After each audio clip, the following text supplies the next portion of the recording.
नमस्कार दोस्तों, हमारे YouTube चैनल पर आपका स्वागत है जिसका नाम है टीचिंग मेथड्स। दोस्तों आज हम देखेंगे हिंदी की शिक्षण वीडियो के 15 अति महत्वपूर्ण प्रश्न।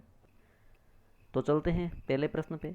पहला प्रश्न वेरी इंपॉर्टेंट प्रश्न है और बहुत ही कम लोगों को इस प्रश्न का उत्तर मालूम है।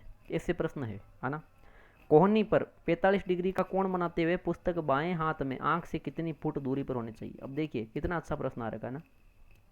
तो देखिए प्रश्न यहाँ पे एक नहीं बनेगा, 3-4 बनेंगे। पहले इस प्रश्न का उत्तर कर देते हैं ना कि कोहनी पर 45 डिग्री का तो कोण बनना चाहिए। पूछ सकते हैं कि पुस्तक जब आप हाथ में रखते हो पढ़ते समय ना आंख से, तो कितनी फुट दूरी पर। तो एक प्रश्न तो ये फुट दूरी हो गया। दूसरा अगर डिग्री का कोण भी पूछ ले। तीसरा ये चीज़ है कि पुस्तक किस हाथ में होने चाहिए, बाएं या दाएं में। तो लेफ्ट हैंड है ना, बाएं हाथ में उसमें होनी चाहिए और 45 डिग्री का कोण बनाते हुए रखनी चाहिए।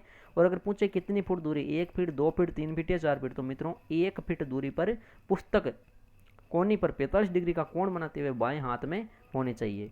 तो इस प्रकार मित्रों पहले प्रश्न में आपके विकल्प नंबर 1 बिल्कुल सही उत्तर होगा। आगे चलते हैं मित्रों प्रश्न संख्या 2 पर।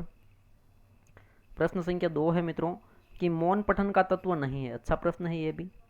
मौन पठन या मौन वाचन है ना।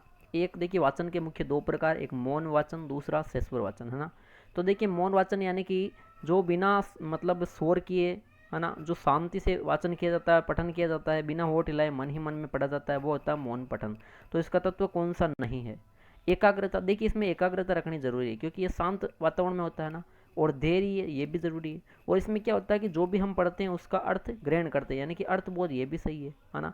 ये तो सारे तत्व है, लेकिन पूछा कौन सा नहीं। अशांत वातावरण इसका तत्व नहीं है, क्योंकि जब अशांत वातावरण होगा, जहाँ शोरगुल होगा, तो वहाँ मौन वाचन कर ही नहीं सकते। तो इस प्रकार मित्रों प्रश्न संख्या 2 में विकल्प नंबर 4 बिल्कुल सही उत्तर है। आगे चलते हैं मित्रों प्रश्न संख्या 3 पर। प्रश्न संख्या 3 है मित्रों कि भाषा विकास के अंतर्गत अधिग्रहण करने की वह अवस्था जिसमें बालक शुद्ध उच्चारण करने लगता है। देखिए अच्छा प्रश्न है। भाषा विकास की बात हो रही है मित्रों। अधिग्रहण क्या होता है। अधिग्रहण यानी किसी चीज़ को अच्छी तरह समझना, ग्रहण करना। तो वह कौन सी अवस्था है मित्रों जिसमें अधिग्रहण करने की क्षमता में बालक शुद्ध उच्चारण, पूछा शुद्ध उच्चारण करने लगता है ना। ये किस अवस्था में, 8 वर्ष, 4 वर्ष, 3 वर्ष या 7 वर्ष। तो मित्रों ध्यान रखना, जो 3 वर्ष का बालक है वो शुद्ध उच्चारण अधिग्रहण की अवस्था में करने लगता है। तो इस प्रकार मित्रों प्रश्न संख्या 3 में आपके विकल्प नंबर जो 3 है मित्रों वो बिल्कुल सही है। आगे चलते हैं मित्रों प्रश्न संख्या 4 पर। प्रश्न संख्या 4 के देखिए अच्छा प्रश्न है ये भी, और वेरी इंपॉर्टेंट प्रश्न है मित्रों। रेल, खेल, बेल, जेल आदि शब्दों को सिखाने के लिए वाचन की किस विधि का प्रयोग किया जाना चाहिए। देखिए कितना अच्छा प्रश्न है। रेल, खेल, बेल और जेल है ना, इन शब्दों को सिखाना है तो वाचन की देखिए बहुत सारी विधियां हैं, लगभग 7-8 विधियां हैं वाचन की पढ़ने की। तो किस विधि का, देखिए अक्षर बोध ये सबसे प्राचीन विधि है और इसमें क्या होता है, वर्णमाला या अक्षरों का ज्ञान करवाया जाता है मित्रों। तो ये अक्षर बोध विधि है ना, यहाँ पे ऐसी है नहीं, ठीक है।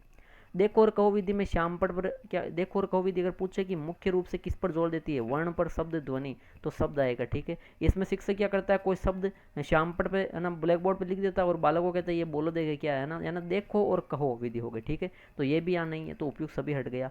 ध्वनि साम्य, साम्य है ना समान ध्वनि, ध्वनि समान ध्वनि, रेल, खेल, बेल, जेल, मेल, तेल है ना, ये समान ध्वनि के शब्द है। तो इनको सिखाने के लिए ध्वनि साम्य विधि उपयुक्त है मित्रों। इस प्रकार आपके प्रश्न संख्या 4 में विकल्प नंबर 2 बिल्कुल सही उत्तर है। आगे चलते हैं मित्रों प्रश्न संख्या 5 पर। प्रश्न संख्या 5 है भाषा के रूप की सार्थक व शुद्ध व्यवस्था क्या कहलाती है। अच्छा प्रश्न है। भाषा के रूप की सार्थक, उचित और शुद्ध पूछा, यानी परिष्कृत या परिमार्जित की हुई ये व्यवस्था क्या कहलाती है। वाचन, वाचन पढ़ना है ना, तो ये नहीं कहलाती। श्रुतिलेख, श्रुतिलेख का मुख्य उद्देश्य पूछे तो क्या बताओगे मित्रों, शुद्ध उच्चारण बताना है ना। श्रुतिलेख क्यों करवाया जाता है, ताकि बालकों का शुद्ध उच्चारण हो सके है ना, श्रुतिलेख उच्चारण सुधर सके, वर्तनी सुधर सके है ना। तो ये श्रुतिलेख है, ये भी नहीं है। लेखन भी नहीं है, बल्कि मित्रों कौन सा है, व्याकरण है। यानी कि भाषा का शुद्ध रूप क्या होगा, व्याकरण होगा। तो इस प्रकार मित्रों प्रश्न संख्या 5 में विकल्प नंबर 4 बिल्कुल सही उत्तर होगा। आगे चलते हैं मित्रों प्रश्न संख्या 6 पर। प्रश्न संख्या 6 देखिए क्या कहता है कि मौन वाचन किसके सहारे किया जाता है। जो मौन वाचन है मित्रों किसके सहारे, यानी मौन वाचन में क्या होता है, मन ही मन होठ हिलाए पढ़ा जाता है, ठीक है। इसमें देखिए 2 ही ज्ञानेंद्रियां मतलब सक्रिय रहती है, एक रहते हैं नेत्र और दूसरी रहती है मित्रों मस्तिष्क। नेत्र और मस्तिष्क यही सक्रिय रहते हैं है ना। तो देखिए कान और जीभ का तो देखिए किसी भी वाचन में काम नहीं आता, ठीक है। आंखों के सहारे, बिल्कुल नेत्र आ गया ना, यानी कि आंखों के सहारे ही मौन वाचन किया जाता है, यानी देखा जाता है और मस्तिष्क में ग्रहण किया जाता है, यही क्रिया होती है, बोला नहीं जाता ना। और मुख के सहारे आप बताओगे तो मुख के सहारे मौन वाचन नहीं होता मित्रों, मुख के सहारे पे सेसुर वाचन किया जाता है ना। तो वेरी इंपॉर्टेंट क्वेश्चन था मित्रों, प्रश्न संख्या 6, जिसमें विकल्प नंबर 3 सही उत्तर होगा। आगे चलते हैं मित्रों प्रश्न संख्या 7 पर। अच्छा प्रश्न है, कविता शिक्षण के अंतर्गत सिखाने का मुख्य उद्देश्य है। कविता शिक्षण, या जिससे कहूँ मित्रों में पद्य शिक्षण, है ना, पद्य शिक्षण, काव्य शिक्षण या कविता शिक्षण के अंतर्गत सिखाने का मुख्य उद्देश्य क्या है। भावों की अनुभूति कराना, भावों का अनुभूति रहित होना, भाषाई तत्व ज्ञान देना, इनमें से कोई नहीं, तो इसको हटा दो। भाषाई तत्वों का ज्ञान देना ये हो जाएगा मित्रों गद्य शिक्षण के अंतर्गत। भाषाई तत्व क्या, जैसे शब्दों में भेद है, ध्वनियों में भेद है, ध्वनि पहचानना, शब्द का उच्चारण, ये सारी चीज़ें अर्थबोध वगैरह गद्य का उद्देश्य हो जाता है, ठीक है। तो ये भी यहाँ नहीं होगा। अनुभूति रहित नहीं होता, अनुभूति, भावों की अनुभूति रहित नहीं, अनुभूति सहित, यानी कि भावों की अनुभूति, है ना, आनंद की अनुभूति, यही तो कविता शिक्षण का मुख्य उद्देश्य है। तो इस प्रकार मित्रों प्रश्न संख्या 7 में विकल्प नंबर 1 बिल्कुल सही उत्तर होगा। आगे चलते हैं मित्रों प्रश्न संख्या 8 पर। प्रश्न संख्या 8 है मित्रों, विचारों की अभिव्यक्ति के रूप है। अच्छा प्रश्न है। देखिए मनुष्य के जो विचार है या जो भाव है उनको अभिव्यक्त करना है, व्यक्त करना है ना, तो उसके रूप कितने हैं? तो देखिए मुख्य रूप है उसके दो। कितने मित्रों? दो। एक है मौखिक और एक है लिखित, यानी कि उक्त दोनों रूप हो जाएगा, इनमें से कोई नहीं आएगा। जब कोई व्यक्ति, जब कोई इंसान, मनुष्य बोलकर अपने विचारों को व्यक्त करता है तो वो तो मौखिक हो गया, है ना। और जब कोई लिख कर अपने विचारों को व्यक्त करता है तो वो लिखित हो गया। इसका मतलब क्या है, मौखिक व लिखित ये दो विचारों के अभिव्यक्ति के रूप है, यानी विकल्प नंबर 3 बिल्कुल सही है प्रश्न संख्या 8 में। आगे चलते हैं प्रश्न संख्या 9 पर। वेरी मोस्ट क्वेश्चन है मित्रों आपके लिए। प्रश्न संख्या 9 देखिए, प्रश्न संख्या 9 है कि कहानी सुनाने से मुख्यतः विकास होता है। कहानी सुनाने से मुख्यतः विकास किसका होता है, यानी कि कहानी सुनाना या कहते हूँ कथा श्रवण, है ना। तो देखिए कहानी सुनाने से प्रसन्नता का ये मुख्य उद्देश्य, मुख्य विकास नहीं है। अनुशासन की भावना, अनुशासन के लिए कहानी सुनी जाती नहीं। कक्षा में शांत बैठना, ये तो निष्क्रिय होगा, ये नहीं होगा ना। बच्चा कौन सा विकल्प, कल्पना शक्ति और चिंतन शक्ति का। देखिए कहानी जब बच्चा सुनता है तो ऐसी और कहानियाँ वो सोचेगा ना, तो सोचेगा मतलब कल्पना करेगा।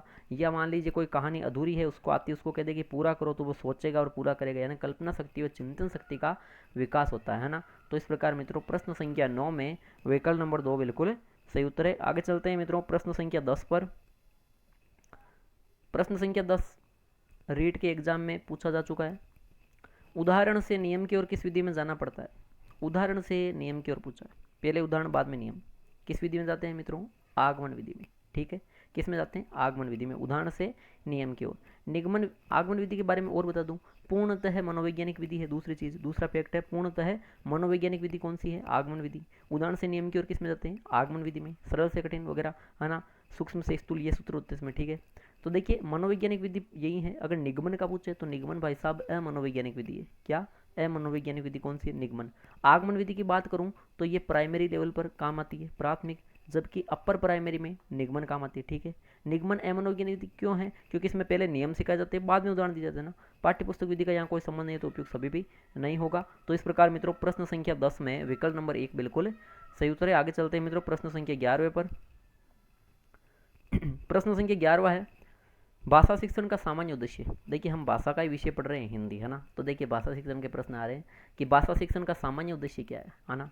पढ़कर अर्थ ग्रहण कर सके, बिल्कुल सही है। भाषाई कौशल क्या है? पढ़ना, बोलना, सुनना, है ना। यानी देखिए पढ़ना, बोलना, सुनना आ रखे ना सारे, यानी कि पढ़कर अर्थ ग्रहण कर सके। पढ़ना किसे कहते हैं?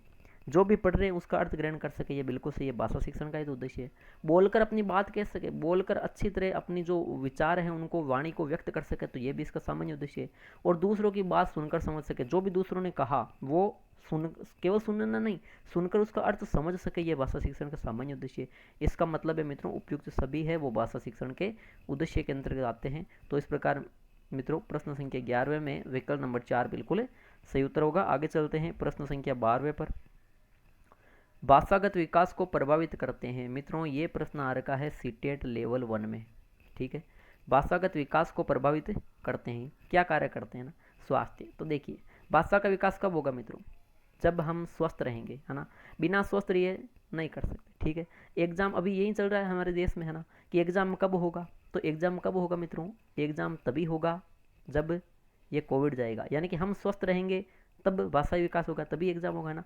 यानी कि सबसे पहला जो सुख है वो निरोगी का है, यानी स्वास्थ्य बिल्कुल भाषागत विकास को प्रभावित करता है।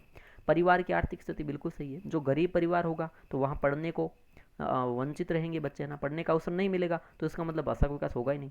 पारिवारिक व सामाजिक संपर्क संपर्क बिल्कुल सही है, परिवार में जब अच्छा संस्कार मिलेंगे, अच्छे आचरण मिलेंगे, इसके अलावा जो सामाजिक संपर्क यानी जितने लोगों से ज़्यादा संपर्क होगा उतना ही भाषा का विकास होगा, यानी उपयुक्त सभी कारक है तत्व है वो भाषाई विकास को प्रभावित करते हैं। तो इस प्रकार मित्रों प्रश्न संख्या 12वें में विकल्प नंबर 4 बिल्कुल सही उत्तर होगा। आगे चलते हैं मित्रों प्रश्न संख्या 13वें पर। अच्छा प्रश्न आ रखा है, भाषाई तत्वों का ज्ञान प्राप्त करना किस उद्देश्य के अंतर्गत आता है। मित्रों एचटेट 2019 में है ना लेवल 1 में ये प्रश्न पूछा गया है। एचटेट 2019 में लेवल 1 में ये प्रश्न पूछा गया है कि भाषाई तत्वों का ज्ञान प्राप्त करना किस उद्देश्य के अंतर्गत। उद्देश्य शैक्षिक उद्देश्य, ये किसी भी विषय के अंतर्गत आ सकते हैं। गणित में ऐसा प्रश्न पूछा जा सकता है, गणित के शिक्षण विधियों में, हिंदी के शिक्षण विधियों में पूछ सकते हैं, संस्कृत शिक्षण विधियों में पूछ सकते हैं ना, इंग्लिश में भी पूछ सकते हैं। यानी शैक्षिक उद्देश्य आप जब पाठ योजना अपने इंटर्नशिप के दौरान बने होगी उसमें आते हैं। ठीक है, कौशलात्मक, देखिए भाषाई तत्वों का ज्ञान प्राप्त किया है ना, तो यहाँ पे कोई कौशल अर्जित नहीं हो रहा। अभिवर्ती क्या होती है, यानी कि नजरिया या दृष्टिकोण, सोच है ना, किसी वस्तु व्यक्ति के प्रति सोच होती है, नजरिया होता है, तो ये भी यहाँ पे नहीं है। और सृजनात्मक में रचना की जाती है, तो यहाँ पे रचना नहीं हो रही, बल्कि यहाँ पे ज्ञानात्मक क्या होता है, यानी कि सामान्य जो ज्ञान है भाषा जो ज्ञान प्राप्त कर लिया, ये ज्ञानात्मक उद्देश्य के अंतर्गत आएगा। इस प्रकार मित्रों प्रश्न संख्या 13वें में विकल्प नंबर 2 बिल्कुल सही उत्तर है। आगे चलते हैं मित्रों प्रश्न संख्या 14वें पर। प्रमुख भाषाई कौशल के अंतर्गत इनमें से कौन सा एक नहीं आता है। देखिए, सुनना, बोलना, हंसना, लिखना। पहली बात, ये प्रश्न सीटेट में, एचटेट में और यूपी टेट में तीनों में आ चुका है। ठीक है, अब देखिए बहुत सारे बच्चे जब इस प्रश्न को देखेंगे तो क्या कहेंगे कि सर इतना इजी प्रश्न है, एग्जाम में आएगा नहीं, है ना। देखिए एग्जाम इसी लेवल का है तो एग्जाम आएगा। ठीक है, ये आरएएस में आने वाला नहीं है, ये इन्हीं एग्जाम में आएगा, रीट, सीटेट, एफटेट, यूपीटेट वगैरह में। ठीक है, तो देखिए पहली चीज़ तो ये उनका क्लियर में, उनका जो डाउट है वो क्लियर कर देता हूँ। दूसरी चीज़ क्या है, ये प्रश्न मैं क्यों लाया आपके सामने ना, क्यों प्रश्न संख्या 14 बनाया इसको। देखिए प्रमुख भाषाई कौशल के अंदर कौन सा एक नहीं आता। सभी को पता है कि भाषाई कौशल कितने हैं मित्रों, 4 है। क्रम क्या है, सबसे पहले सुनना, ठीक है, उसके बाद है बोलना, ठीक है, ये नहीं है, हाँ हंसना नहीं है ना। तीसरा कौन सा, पढ़ना, और चौथा है मित्रों लिखना। ठीक है, यही है ना, सभी को पता है। ये प्रश्न लाने का एक और उद्देश्य है क्या, देखिए सुबोपल्ली, ट्रिक याद कर लो, सुबोपल्ली, है ना, हो गए, सुनना, बोलना, पढ़ना, लिखना। अब देखिए सभी जो मनोवैज्ञानिक है जितने भी है ना, सभी ने यही क्रम बताया था, सुबोपल्ली, लेकिन एक कौन, मैडम मारिया मोंटेसरी। ठीक है, मैडम मारिया जो मोंटेसरी है इटली की, ठीक है, उन्होंने एक क्रम चेंज बताया था भाई। उन्होंने कहा कि लिखना पहले आएगा और पढ़ना बाद में आएगा। तो ये वेरी इंपॉर्टेंट क्वेश्चन है ना, ये किसने बताया, मैडम मारिया मोंटेसरी ने। ये प्रश्न सेकंड ग्रेड में आ रखा है मित्रों, है ना, इसीलिए मैं आपको ये नॉलेज देने के लिए ये प्रश्न लेकर आया हूँ। ठीक है, तो इस प्रकार मित्रों प्रश्न संख्या 14 में विकल्प नंबर जो 3 है मित्रों वो बिल्कुल सही होगा। आगे चलते हैं मित्रों आज के अंतिम प्रश्न पे, प्रश्न संख्या 15वां। बालक पहले सीखता है, बालक पहले क्या सीखता है, अच्छा प्रश्न है ना। ये प्रश्न भी सीटेट में आ रखा है ना, लेवल 2 में आ रखा है मित्रों। देखिए बालक पहले क्या सीखता है, भाषा, व्याकरण, उक्त दोनों या कोई नहीं, कोई नहीं को हटा दो। ठीक है, देखिए भाषा या व्याकरण, अब देखिए सबसे पहले भाषा सीखेगा, व्याकरण। एक रायबर्ण महोदय थे, उन्होंने क्या कहा कि कक्षा 6 से व्याकरण शुरू करवाओ, है ना। तो व्याकरण बाद में 1 से 5 तक क्या होगा, भाषा को बालक अच्छी तरह सीखेगा। तो बालक पहले क्या सीखेगा, भाषा सीखेगा, न कि व्याकरण, ना ही उक्त दोनों। तो इस प्रकार मित्रों प्रश्न संख्या 15 में विकल्प नंबर 1 बिल्कुल सही उत्तर होगा। तो मित्रों ये थे आज के हिंदी शिक्षण विधियों, हिंदी टीचिंग मेथड्स के 15 वेरी इंपॉर्टेंट क्वेश्चन, 15 अति महत्वपूर्ण प्रश्न। आशा करता हूँ वीडियो अच्छा लगा तो बिल्कुल लाइक कीजिए, कमेंट बॉक्स में ज़रूर कमेंट कीजिए कि 15 में से आपके कितने प्रश्न सही हो रहे हैं। इससे आपको अपनी तैयारी का खुद ही आभास हो जाएगा, खुद ही पता चल जाएगा, है ना। और आप अपनी तैयारी को और भी बेटर कीजिए। वीडियो को लाइक कीजिए, कमेंट कीजिए, ज़्यादा से ज़्यादा शेयर कीजिए और सब्सक्राइब कीजिए। ठीक है दोस्तों, धन्यवाद।